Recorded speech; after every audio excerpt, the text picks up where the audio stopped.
Hi, everybody. Welcome to the USA Hockey webinar series presented by Pure Hockey and BioSteel. We're really happy to have Nick Winkelman, who just wrote a book, The Language of Coaching, the Art and Science of Teaching Movement. And, this book, and he had a couple podcasts he's done, and really has hit home with all of us within USA Hockey. And we got a couple other guests that are with us. We got some of our ADM managers, and I think we're just here for a good roundtable talk on how communication is so important for our coach. And Nick, thanks for joining us.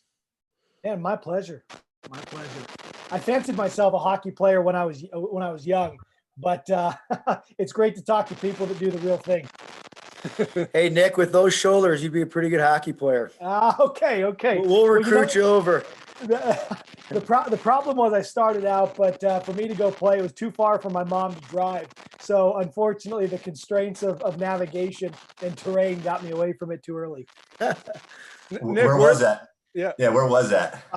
Portland, Oregon. We didn't have a lot of it going on when I was growing up, so it was reserved to the thing closest to home, which was my basketball hoop out front. So I want to touch. You have a very interesting coaching journey, and you worked at Athletes Performance / EXOS. Can you talk about just your journey of how you became a strength coach and going to Athletes Performance and where you are now with the Irish Rugby? Yeah, for sure. I'll give the shortest version I can possible. My interest in strength conditioning started in high school. Like many individuals, I felt I was far better at training for sport than I was at playing it. And I had a really good strength coach and a guy named Rudy, which, come to find out in the future, the Rudy story from Notre Dame. So he fit the bill. And so early on, I saw how a strength coach can not only be someone who develops others physically, but develops them mentally. And so for me, that just spoke to myself, if you would, as a servant and someone who wanted to serve others. So went to Oregon State University, got an exercise science degree. Alongside of that, met some pretty important mentors who were in contact with Mark Verstegen, the owner of Athletes Performance at the time, now EXOS. And so in 2006, I got an opportunity to go through a 6-month unpaid internship there. And luckily enough, my preparation at Oregon State put me in a position to get a job late 2006. And for 10 years, I worked at EXOS and had two primary roles. One as an NFL combine development lead. So I would work with the collegiate footballers coming straight out of school, put them through, so to speak, the 8-week preparation boot camp in January and February. And then we would fly with them to Indianapolis, where the combine, NFL combine, is held, and support them all the way through them running at Lucas Oil Stadium.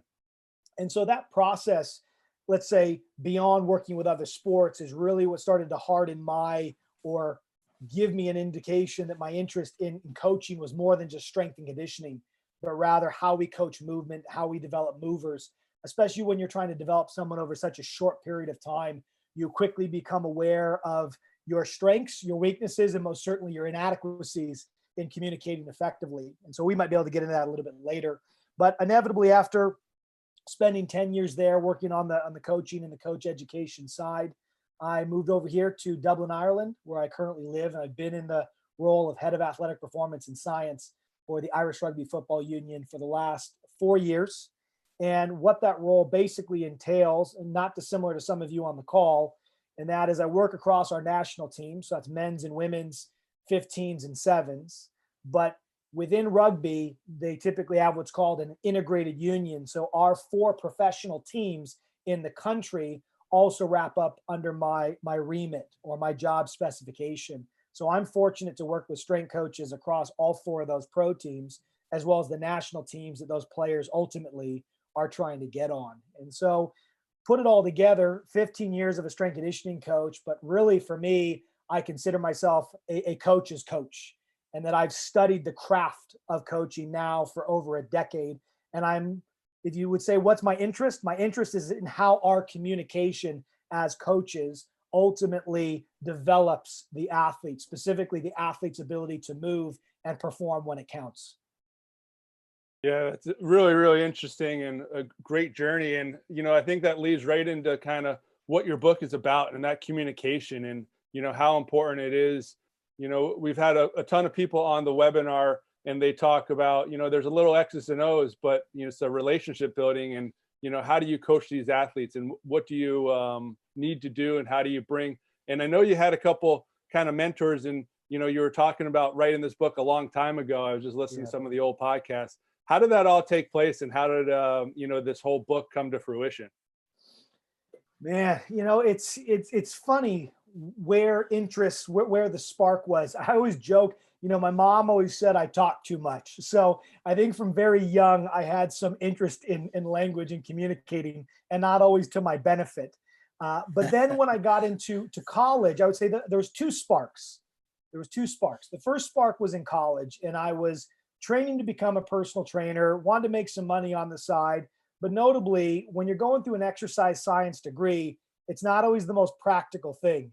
So being able to work as a personal trainer was where I was able to cut my teeth, learning how to work with a lot of different types of clients with different type of physical goals. So it really served me well. And at that time, there was a mentor that I had, and I'd shadow him like any mentor. And I probably spent, I don't know how many, like hundreds of hours shadowing him in my time, even once I became a personal trainer. And I was enamored by this person because there was something about him that was different than any sport coach or personal trainer or strength coach I had worked with at the time. And it took me a while to put my finger on it. But ultimately, when I looked at what he did, he bench pressed on Monday, he did bicep curl circuits on Friday, right? He was doing all the same training, the rep sets, X's and O's, but it was how he delivered it. That's what was so different. I mean, he would speak with such precision and purpose, and he would always make sure that the client knew exactly what to focus on while they moved. Like, he made a point to take a deep breath. Okay, now this is what I need you to think about while you're performing this activity. And even if you had asked him at the time, what makes you good at your job? He would talk about programming, understanding the human body, anatomy, physiology. He had no idea that it came down to his language and his communication. And so after watching this guy coach enough, I went to my other mentor that knew Mark Verstegen. His name's Guido van Rijsegem, spent 14 years in professional baseball with the Baltimore Orioles. I sit here in his office. I'm like, listen, man, what this guy is doing, he doesn't even realize it, but it's a game changer. And it's something no one talks about, but everyone does. And that's their communication. That's how they teach. And I think I was 19 or 20 when I told him, one day I've got to write a book called The Form Within. And I don't know why. I hadn't even thought about it before I got into his office, but I just felt compelled. And so for me, being a young, let's say, aspiring strength coach at the time, I parked that idea because, let's be honest, before you can talk about how to coach, you do need to know what to coach. I mean, when you're working on hockey skills, if you don't understand how to, so to speak, diagnose the dominant error or the dominant opportunity for improvement, it doesn't matter how slick you are with your words and your cues. If you're cueing the wrong thing, you're still not going to get to the outcome. And so I parked that idea, and I continued to develop my understanding of the craft of coaching, more from the standpoint of program design, periodization, and the core elements of strength conditioning. But then fast forward what probably was 7 or 8 years later to 2009, and it's my first year running the NFL Combine. And the long short of it is this: that memory back when I was 19, 20 came flooding back, because I was coaching these elite players who came in, one, they're already some of the highest draft picks before they've gone to the Combine. So the stress of that is on me.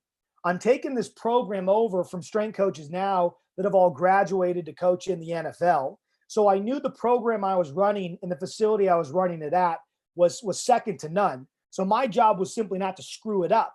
And so I was already hyper aware of what I was doing. But for some reason, it was a late January, Monday morning, cold outside, and I'm running a linear speed session. And I'm working with my athletes, and I'm cueing them before, during, and after, running the session with military precision. But I have this moment where it's almost like I get this bird's eye view. It's out of body is the best way to explain it. And all of a sudden, I was watching myself coach. And I realized something very, very simple. I was coaching the program, not the person. My mind was so focused on delivering the content of the session the cues that I thought were clever and biomechanically inclined. I was a one-way street of information. And even though you could have come and watched me, I would have sounded like I knew what I was talking about. I would have ran a good session. It was 2-time and everyone was executing well. The players wouldn't have known any different. These are college football players, right? They're used to being coached constantly, having someone in their ear. And so no one was looking over my shoulder saying you're doing it wrong. But as I'm watching myself coach kind of in my mind, I look off the digital program in my mind to actually see the person. I'm like, there's no way they could be processing everything I'm saying right now. And even as I watch them, these cues are just bouncing into the ether. They're not actually making an impact. And how could they? I'm giving so many to everybody. There's no possible way they could process it. And so this ate at me through the rest of the NFL Combine development period. And then fast forward, we're in end of February. It's still 2009. We're at Indianapolis, and I'm watching my guys run. And I guarantee all of you on the call have felt this. And it was almost like the performance results I had seen when they were with me in Phoenix. You know, if that had been their baggage, they lost their baggage on the way to Indianapolis. Their performance results were not what I had seen. Technique wasn't as good. Actual numbers of how fast they could run the 40 weren't as good. But don't get me wrong, everyone had improved, but simply not to the level that we knew they could. And as I reflected on that flying back to Arizona, I'm like, well, this is the demise of every single coach, the player that can perform really well when the coach is present, but you take the coach away and they can't seem to cop it when it counts. And how do we start to solve that problem? And it's a complex one, but I realized this.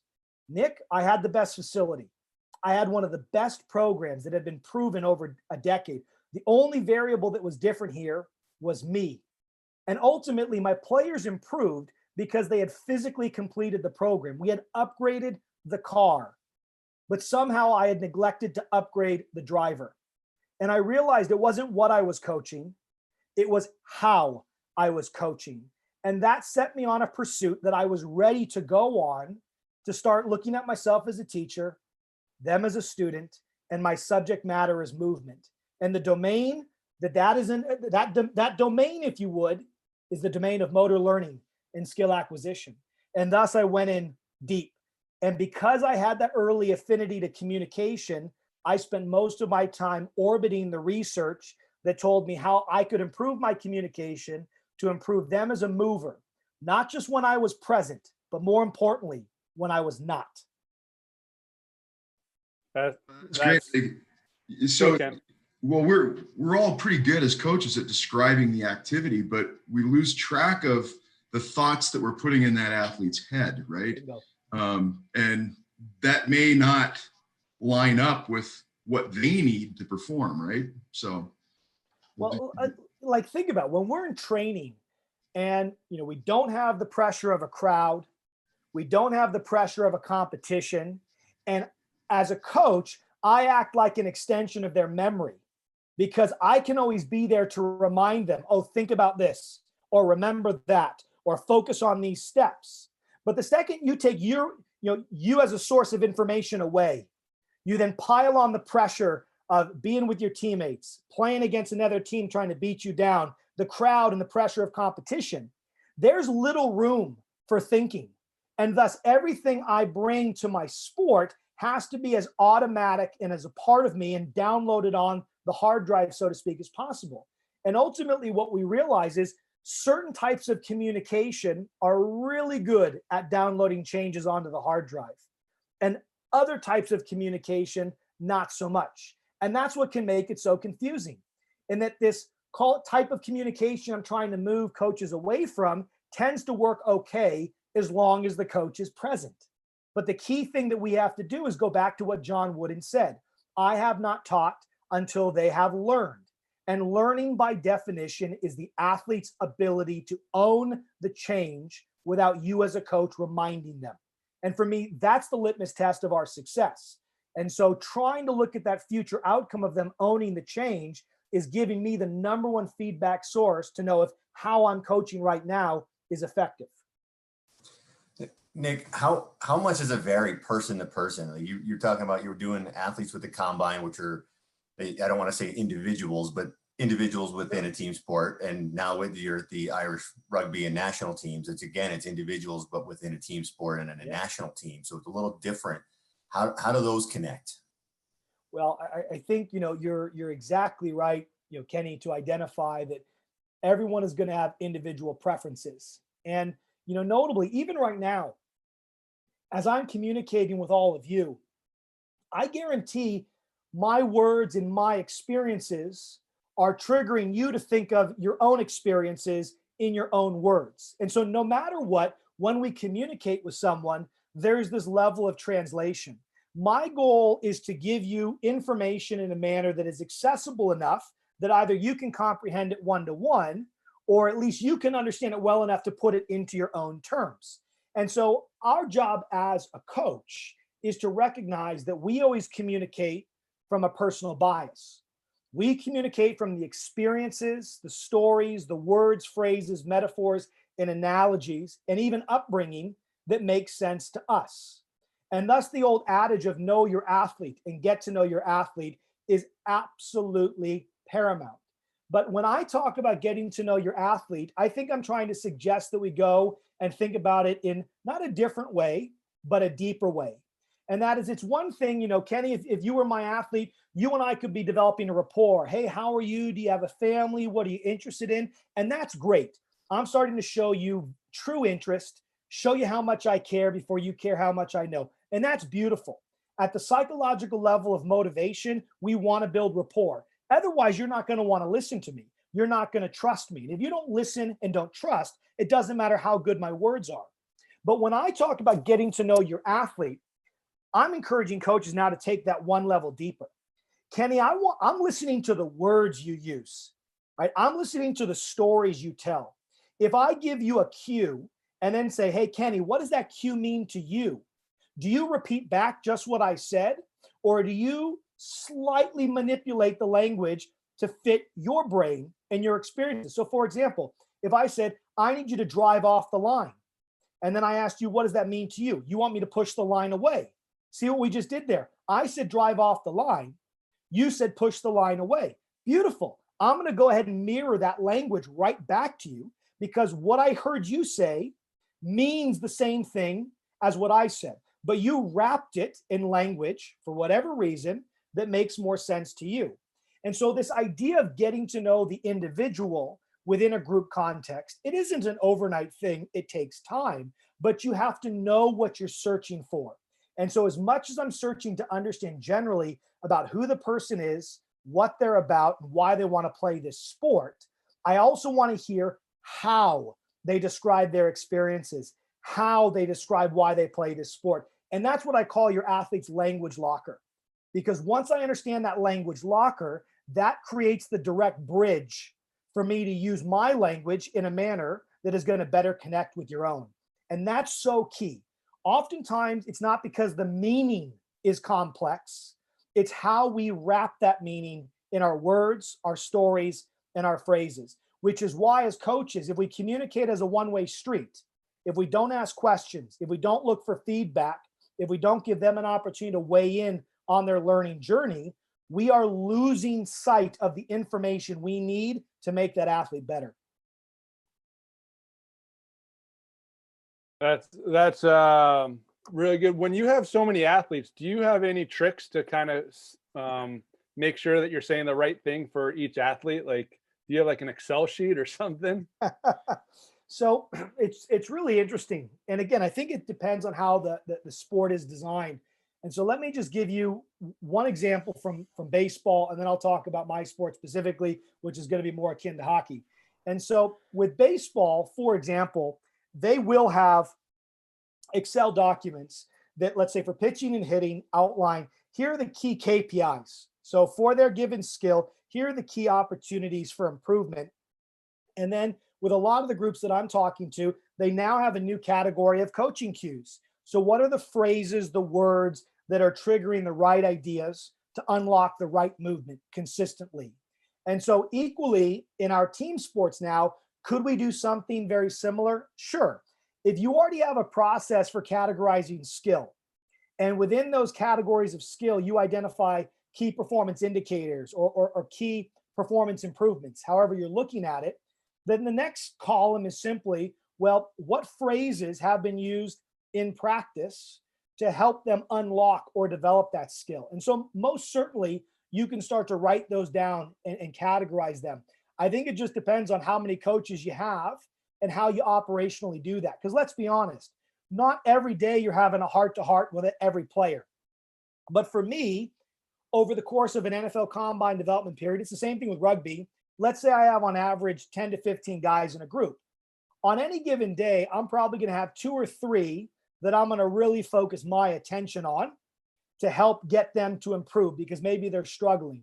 And then typically I'm going to have on the other fringe 2 or 3 that are doing really well. They're having a great day. So on one hand, I'm pointing to the modeling of really good behavior and psychologically supporting them. And I have 2 or 3 other guys that maybe I'm giving a bit more of my attention. And if I look at that over the course of a preseason and in season, and I'm rotating my attention across my players, I should be able to get enough of the hand on the shoulder, one-on-one type interaction. And especially if we're doing any, off ice type video analysis or one-on-one type discussions, I can also use those to start to form the basis for how I'm going to communicate from a skill development perspective. But in all honesty, the way I go about it is as follows in a team setting, if you were to come watch me coach. And that is like this. Every session that I open up with, I believe that communication has to be done in team sports at 2 different layers. We have to have our global communication strategy for the whole team, and then we need to have our local communication strategies at the player level. At the end of the day, these are still individuals that want to be recognized as such. So I believe you need to have 2 levels of communication. And so when I'm communicating with the team as a whole, I always open up every session with a WWH. And that's, what is this session about? Why is it important? And how are we going to complete it? And so the what is simply an articulation of the drills. The why is how it relates to performance improvement and performance objectives. And the how is, if you would, the mental state or the mental theme that you're looking to focus in on. So that mental state could be on effort. It could be on completing every rep. It could be finding your own focus. It could be referencing different themes that you've established with each of the players individually, and that say, hey, you go back to your own focus point for what we're trying to achieve here. But either way, that's how we establish the global. On the local level, especially, and I've done this with my collegiate players as well as my younger developing players, I promote heavily peer coaching. And I use peer coaching as a mechanism to start to get my players to talk. And then what I'm doing is I'm floating around. I'm listening to the examples. I'm listening to what they're saying to each other. I'm listening to the words and the phrases. And I'm trying to, if you would, sample those. And as I hear themes, I then bring those from those local conversations back up to the global. And so, for example, after the WWH, I say, okay, gents, you got 1 minute. I want you to go ahead and find your partner. You're going to go through your review of the last session. What were the 2 or 3 wins for you personally that you want to lock in? Continue to shine up the diamond. But what were those 2 or 3 opportunities that you self-identified in the last session? And how are you going to focus on those today? And what I'll do is I'll have them break back into that partners in between drills. So they might do this 4 or 5 times through a session. And when we have a team review at the end of the session, I also have them do individual. And so for me, that's a mechanism that I've found to make everyone feel heard, everyone feels special, as well as it gives me a very easy opportunity as they're doing that to cycle through the players and listen in. And that starts to then guide how I coach globally and locally. But let's be honest, in a team sports setting, there's no way you get to every individual like you would in a track and field setting. And so these are the strategies that I've come up with. And over time, it allows me to get global and local right. That's really awesome. I've never thought about it like that. And having that peer coaching is something we've chatted about with some other guests and, wanting to try to promote, but having that one-to-one feedback is, that's what you need. That's what you want. And all that. So I kind of just want to shift into your coaching communication loop, because I think that's just so huge of having to describe it, demonstrate it, cue it, do it, debrief. And if you can break that all down for all of our attendees. Yeah, absolutely. So when I sat down to write the book, The Language of Coaching, the book was specifically focusing on this one element of communication that we traditionally in coaching call the cue. And if we think about the cue, and I feel this is common across sport and across the movement profession in general, the cue tends to be the last thing that we say to the athlete before they move. And I think most certainly when you ask a coach, what's the purpose of the cue? Most of them say more or less, well, the cue is to help them focus better while they move. And so most people, when they hear the word cue, they get it. However, if you actually go watch a coaching session, people are using communication far more than just cueing. And so when I wrote the book, I knew that to actually help the movement profession coach better, I couldn't just talk about cueing. I had to also talk about all the other elements of communication we use to teach, because it's far more than just that last phrase. And so the way I talk about it is in terms of the long coaching communication loop, which Dave, you just outlined, and then the short loop, which exists within it. So the long loop is, as you've noted, describe, demonstrate, cue, do, and debrief. This long loop is going to be used if you're working with a novice, you're introducing a drill for the first time, or possibly you're reviewing something, right? And so when we talk about the description is exactly what you'd think. It is an explanation of the drill, possibly. If you're doing some video analysis, it might be an explanation of the common errors that you're observing, but basically you're giving detail about movement and technique, right? Whether it's the setup, the execution, or some combination thereof. But if we think about it, you haven't given a coaching cue yet. You've simply described something using a verbal strategy. The second thing that we also do when we're describing is we typically want to give some visual information. We know, especially with athletes, if we ask them, would you rather me tell you or show you? I think the vast majority will say, some will say tell, but most say show or possibly both. So the describe and demonstrate are actually giving the same information. When I describe, I put it in a verbal form. And when I demonstrate, whether I'm watching video analysis or I'm watching a demonstration of the skill I'm about to go through, I'm trying to complement my verbal information with the visual information. And the fancy word in motor learning is called dual coding. And that's why the presentations we tend to like have a nice fancy picture and just a few key words to give us some context around the important features of that picture. And so we do that as coaches as well. But collectively, the description and the demonstration have just told them what to do with a fair bit of detail, but not how to do it. So then the cue, if you would, is meant to be the summary, whereby we do something akin to this. We take a deep breath. Okay, now to do that, to make that technical change, I want you to focus on X, insert cue here. Once we've then given that cue, we then have them go and do it, perform the physical movement pattern.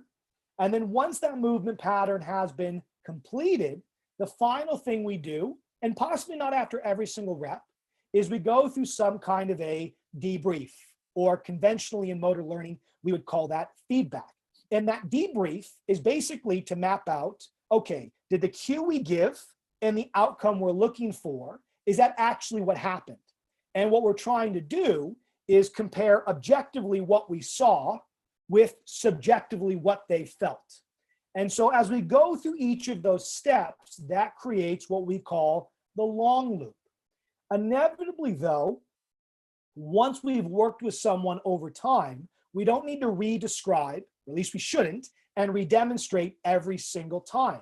So ultimately, if you would, the tool the vast majority of coaches are using when they're out coaching is the cue, do, and debrief. Short little focus point, watch the athlete execute, and then we have a discussion at the end to see if we need to keep the cue and repeat it, if we need to refresh it, or possibly retire it and come up with a new one. I think ultimately, though, the question, if people are watching this, that they're going to have is, okay, those steps make sense. Now, what type of information should we be plugging into that cue to make the biggest difference from a movement perspective? Well, and that gets back to maybe internal and external focus of attention, maybe. Yep. You know, which I think a lot of coaches, like you said before, they're pretty good at describing what they want to see, but not putting the right cues in the athlete's head, right? Absolutely. Absolutely. And, you know, it's a bit of a crude example, but it proves a point. Oftentimes, we confuse describing a movement with coaching it, right? As you said earlier.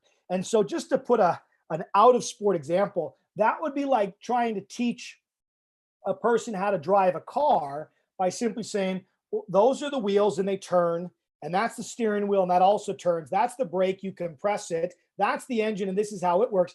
We could describe the movement biomechanically, but that gives no indication of whether or not that person can put all those complex pieces together and execute it.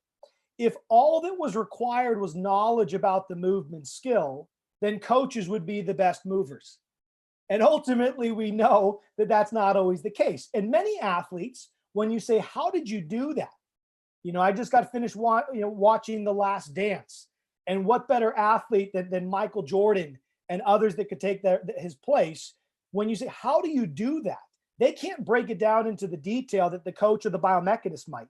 So we know that knowledge of what to do and knowing how to do it are not necessarily the same thing. And that's why having a description and having a cue separately are so important. For me, just to go one level deeper on the description before I talk about cueing, why give a description? In principle, you don't technically have to. Many athletes, if you just gave a demonstration and gave them a simple focus point, that would be enough. So I think sometimes the description is for us as the coach to make sure that we are transmitting knowledge and teaching. But most certainly you have, oftentimes we call this athlete the thinker, the one that's been on Google and knows as much about the sport, or at least thinks they do, as you. And so we have certain athletes that psychologically, they need to know that the coach knows what they're talking about. And in fact, they're students of their sport. They're interested. They want to learn more. So for me, what's the biggest benefit of a description? It's psychological. It increases the confidence of the athlete with the coach. It decreases the athlete's uncertainty around the skills they're about to go in. And it allows us to scaffold confidence. Like, oh, okay, I'm familiar with what this thing is. I can do it. So everything in there is rich and beautiful when it comes to psychology, motivation, and self-confidence and understanding conceptually. But none of those descriptors necessarily mean that it's going to be helpful to actually performing the movement better.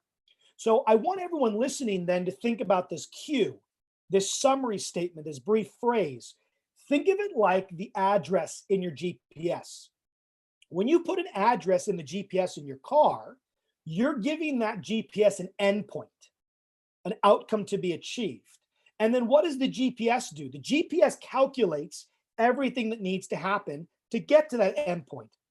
Left at the next street, go down 10 miles, right at the next street, so on and so forth. But you as the driver, you don't have to think about that. You don't think about the coordinates. You don't think about the directions. All you did was give the car the address and everything else happens. Now that might seem crude, but that is not far off how our motor system, how the human body organizes movement. The brain is responsible for comprehending an intention, a goal, a focus, an outcome to be achieved. And then the body is like the actual hardware of the GPS. It's good at organizing to achieve that. And so that brings us to your comment there, Ken, on internal and external cueing. When we look at coaching language, it lives on this continuum of internal to external. And I want everyone to think about this continuum like a zoom lens on a camera. So I can zoom all the way in close to the body and cue the micro unit of movement. So that's the motion of a joint or the action of a muscle. I can then zoom that camera out a little bit and comment on the motion of a limb. So the leg, the arm, the trunk, let's say. Then I can zoom out of the body and I can give a cue related to the environment or the outcome. Push the ground away. And ultimately, I can zoom all the way out to what we call a far external cue. And in a far external cue, I'm thinking about the ultimate endpoint. So I do a lot with sprinting. Explode off the ground, right? That's a close external. Explode towards the finish, that's a far external.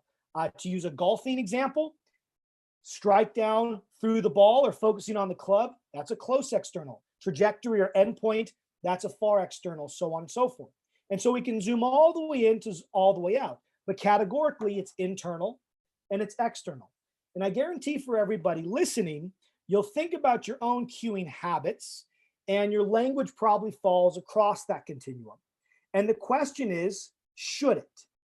Are certain types of cues better for both performance now, but the expression of learning later, especially when you as the coach are not there to give the reminders? And with the first true study being published by Gabrielle Wolf in '98, fast forward to 2020, there's over 170 plus papers on this, including some of my own. And what we now know is over 96 to 97% of those studies will show you that when you take a comparable external cue and map it against a comparable internal cue for any movement, that the external cue will not only allow for better performance more often than not in the now when the cue is acutely delivered, but here's the punchline and the more important one, that long term, when you remove the cues, those that were trained with external focus while they were learning to move tend to learn better with greater performance outcomes. And so I try to explain to people, it's not that you don't get better with internal cues. If you do any movement long enough, you will get better, independent of what you're thinking about, right? The body isn't that constrained by the mind.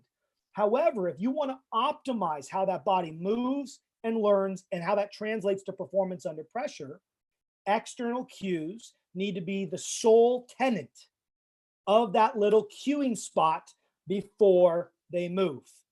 And if everyone's been listening to what I said, you know that I'm not saying that internal language gets deleted. No, internal language can live in the neighborhood, but it lives in your descriptions and it lives in your debrief.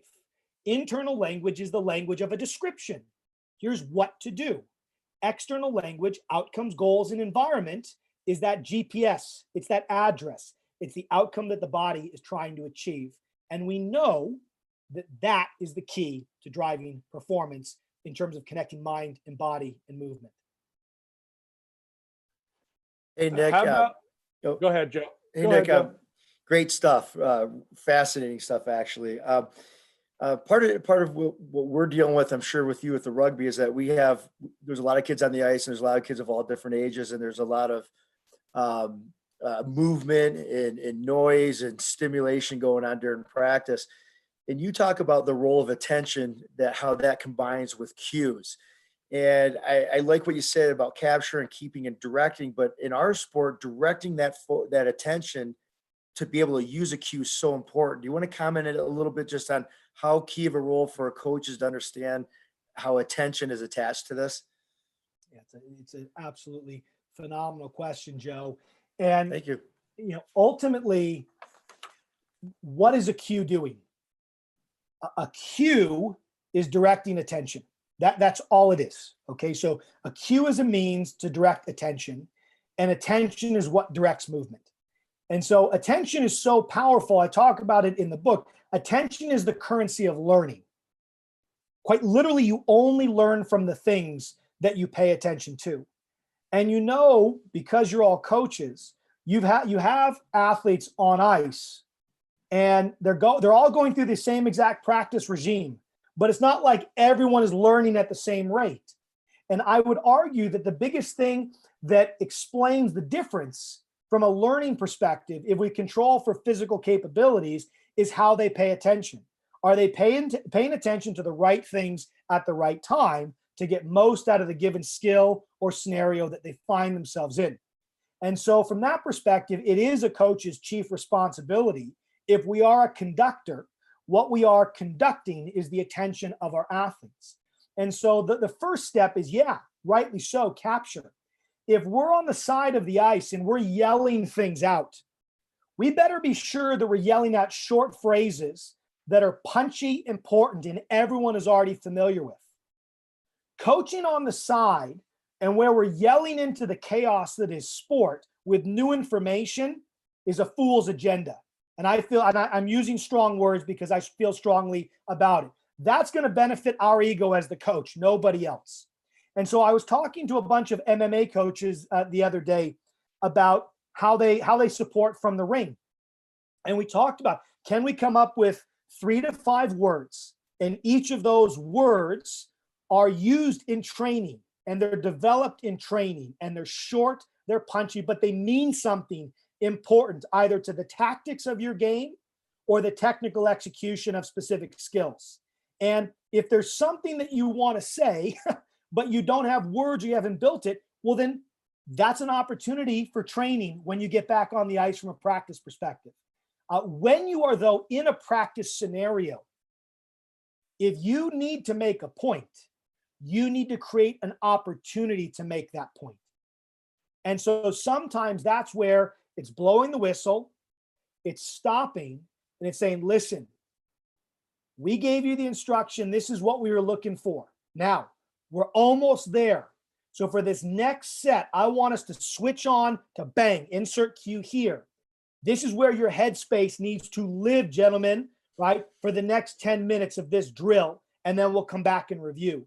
I think what coaches oftentimes forget is they think it's enough just to put the language into the ether and everyone will absorb it by osmosis. But by the nods on the screen, I think we all know that that's not how it works. So we need to first create an opportunity to capture attention with the right bait. The way we keep attention is by giving them something interesting and relevant to think about. And ultimately then, if it's interesting and relevant, and as I'm sharing now, it's external in nature, or it's some kind of visual analogy to simplify the problem solving of the movement, that is going to not only be interesting to them, but assist them to a greater degree than internal language in improving the way they move. You know, earlier I was talking about, Dave, I was talking about how I get athletes to co-coach each other. Well, check this out. As my language shifted from internal, which, let's be honest, head, shoulders, knees, and toes, internal rotation, external rotation, that's not the language of most of our athletes, unless they got exercise science degrees or went through biomechanics. But the second I shifted into external cues, push the ground away, right? Drive the bar to the ceiling, analogies, get off the line like you're being chased, sprint up the hill, right? Snap it down the hallway. All of a sudden, I started using language that the meaning behind it was detailed, was biomechanically rich, but the user experience was simple, relatable, accessible. And so once my language shifted to external and analogy, all of a sudden I started hearing my athletes coach each other more because I was speaking their language, a language they could speak to each other. So Nick, and my last comment is you do talk about the analogy in terms of the cue. And when I learned and read up on your analogy part of your study, to me that struck home with young kids, especially. Being chased like a cheetah for a young kid is a very powerful tool to elevate their effort and maybe their performance. Can you maybe just share a little bit more on the analogy piece with our coaches? That's great stuff. So I think let's do a little thought experiment. So for everyone here listening in, I want you to think back to your favorite coach or even your favorite teacher and just allow yourself to be transported back in time. And I just want you to notice in your own head, well, what was it about their coaching or their teaching that made them so memorable? And for me, it's not so much the content of what they did, it's more how they did it. And it's how it made you feel.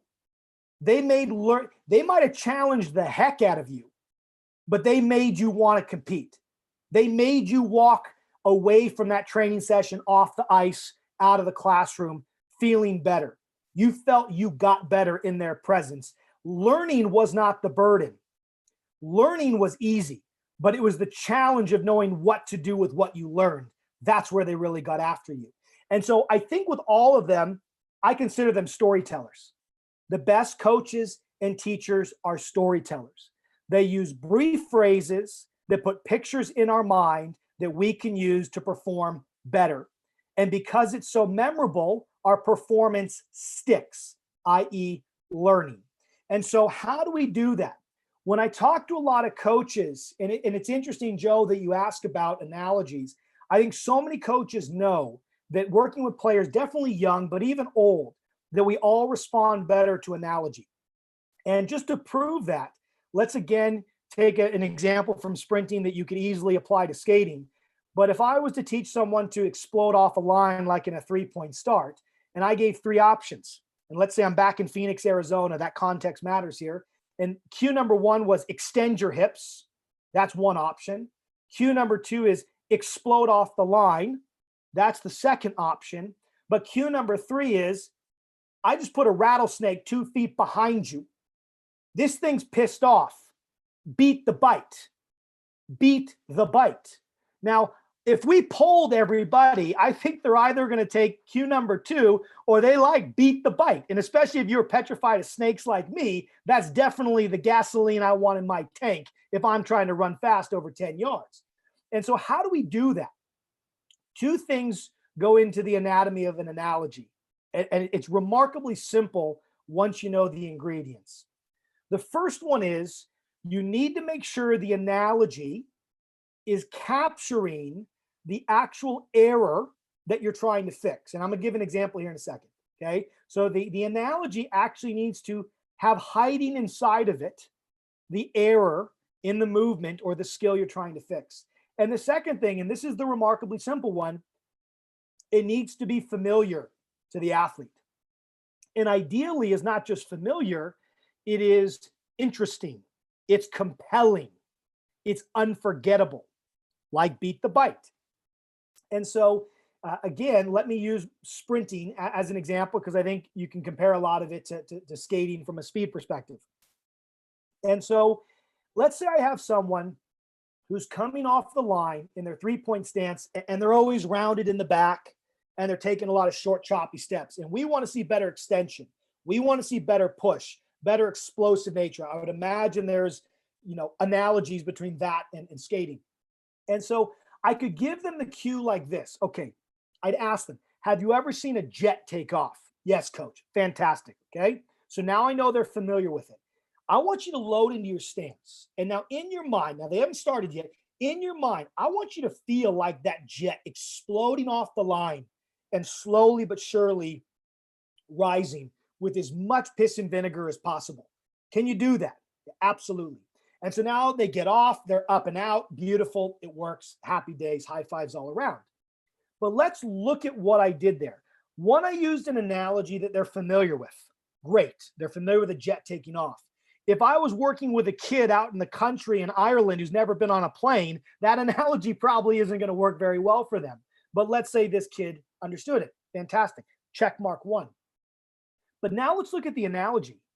To the lay person, they're like, man, I'm an elite coach. I'm a technical coach. You want me to tell people to get off the line like a jet taking off?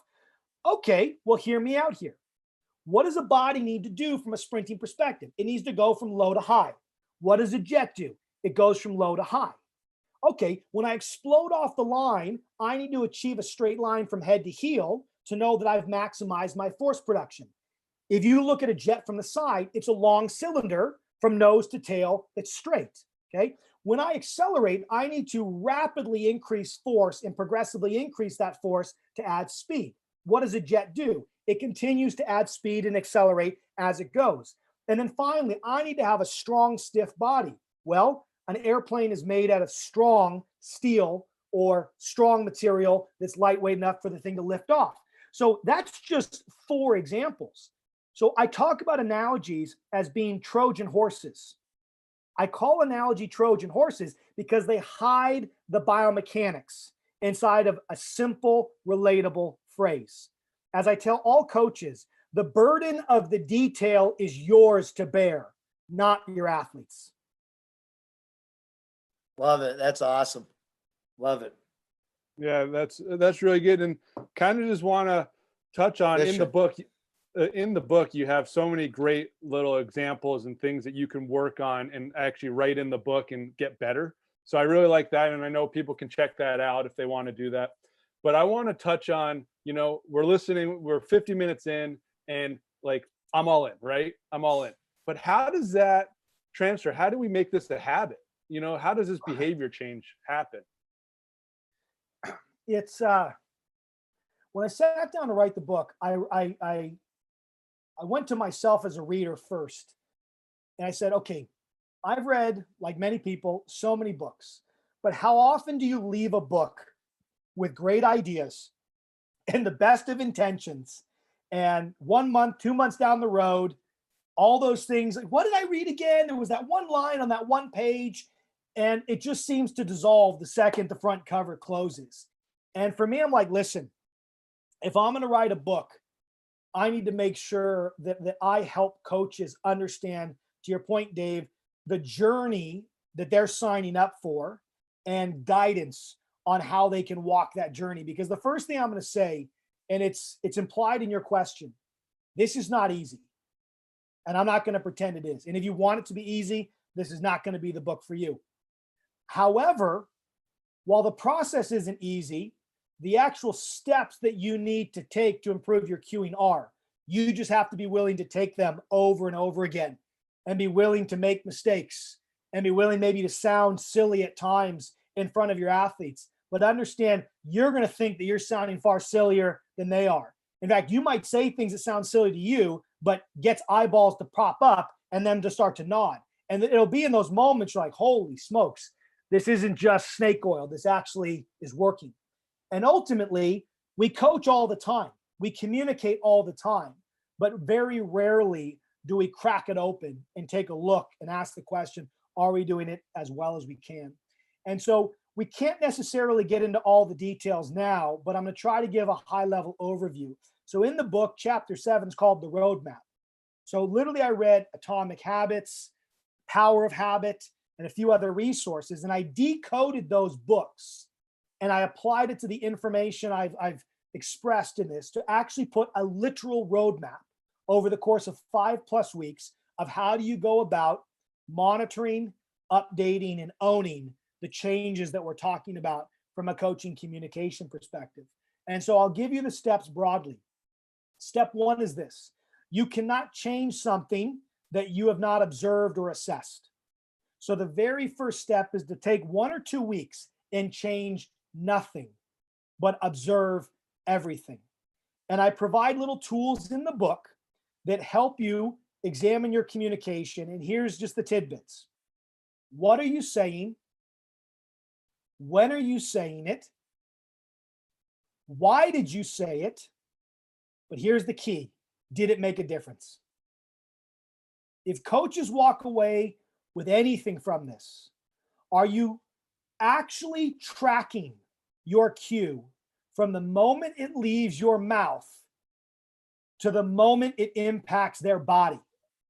Because if you do that, you actually, you could get away with not reading the book. Now, it might take you 10 years like it did me to come up with all the conclusions yourself, okay? But that's why I wrote it. So step 1 is monitor your language from it leaving your mouth to it hitting their ears to it impacting their body.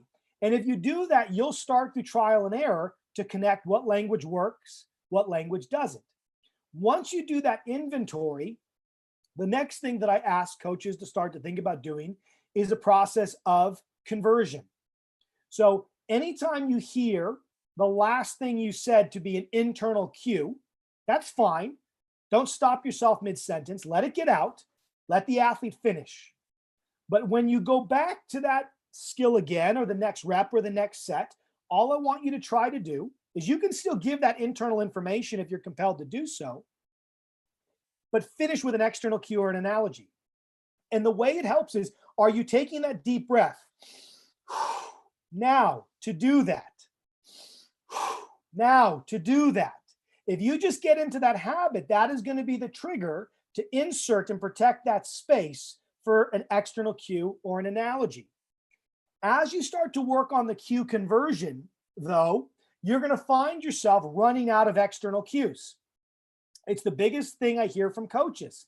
Man, I can give external cues, but I'll get in the heat of the moment. I'll try my external cues. They don't seem to be working. And then what do? They revert to type and they just start describing again. What I need you to do is get your hips down, rotate here, get over the skate, and keep that inside shoulder down.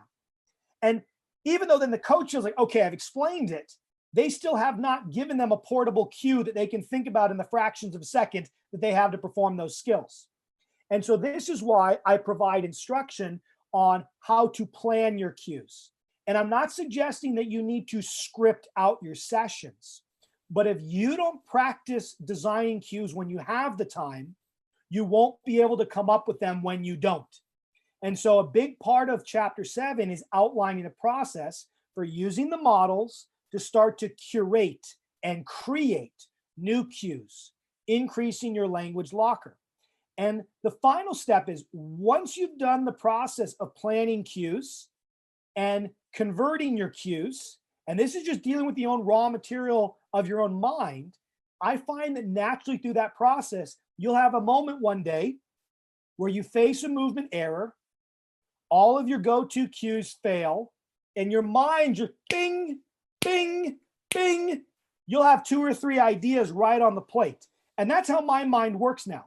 People come watch me coach, like, do you write all these down? I'm like, I used to. So it was the process of writing down and creating cues that taught my mind how to use the models that I have now articulated in this book.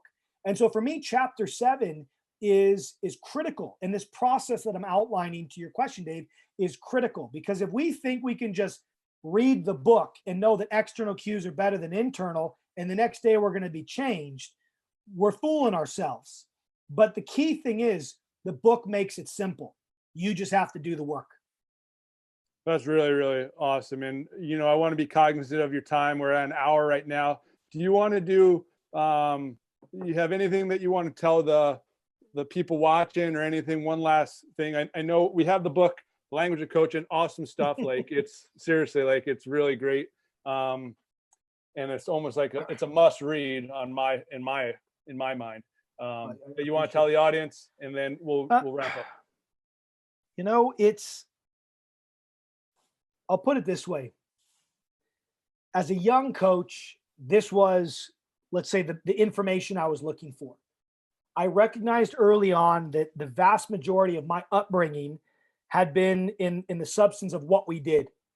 And as I went to conferences, I was not suffering from a lack of stuff on programming and drills and exercise and reps and sets. And there was the odd talk on mental toughness, but even then it was more around psychology and motivation.